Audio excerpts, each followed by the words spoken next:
Hello everyone, welcome back to my channel. Today I'll be talking to you on my take of classroom design and how you can kind of set up yours.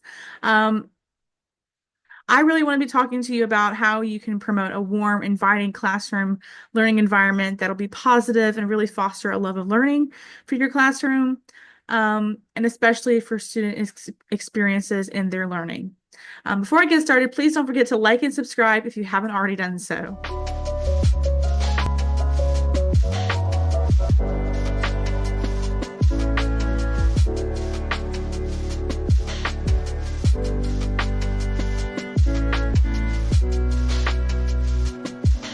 When you're thinking of the seating arrangement, you want to be thinking about what will promote the kind of learning you want for your students, what the outcome of that will be.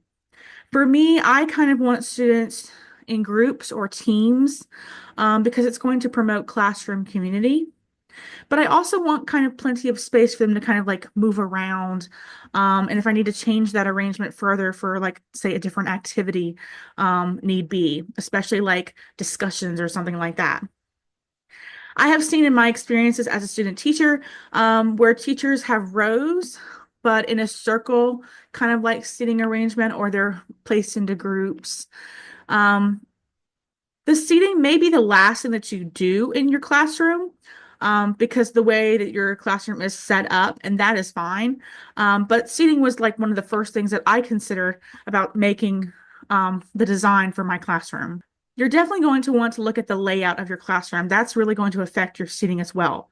So you may have kind of like an idea just right now to kind of start off with, but once you get in your classroom, that may change, and that is perfectly okay. Learning spaces. For my classroom, I want a classroom library.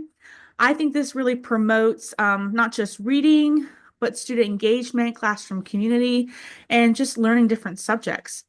It's also a way for me to get to know students' interests as they write recommendations for me, and reviews about certain books that they read.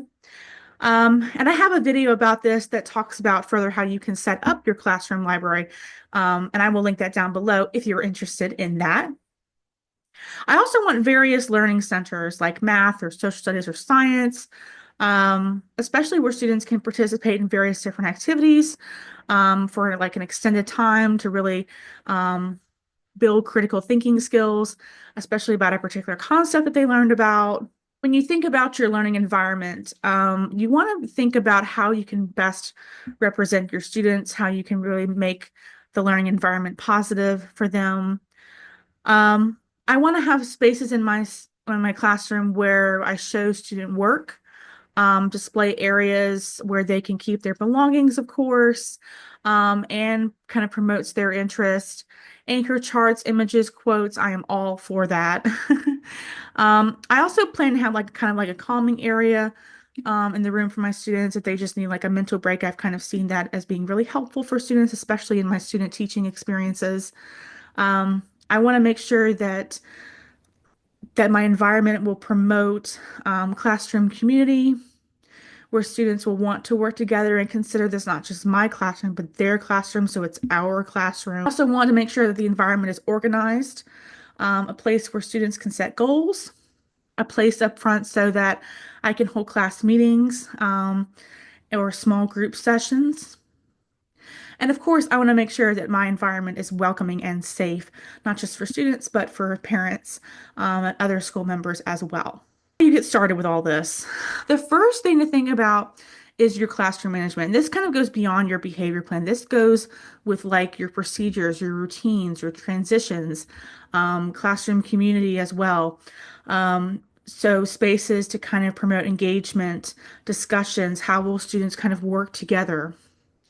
Student representation is great, so making your students feel respected, that they belong, promote their interests. I had lots of kids who were interested in like sports or um, stuff like that. So including books that really just pertain to them and what they like to do is perfectly fine. Maybe provide flexible seating if you're open to that. You want to be thinking about the learning environment itself. So spaces within your classroom, spaces for storage, definitely going to need that. Seating and furniture. Your classroom management plans really go along with this. Your display areas, technology, if you're going to integrate that, like computers or other areas like music or art. And the color scheme and decor. Some people have a specific color scheme decor they want. Some people don't. I personally don't. But some teachers have a specific theme, and that is perfectly fine. Then you want to think about the decor. It really is up to you as to how you want your classroom to look. And then layout. Think about how you kind of want to put it all together. Maybe get a drawing or a rough sketch of your ideas.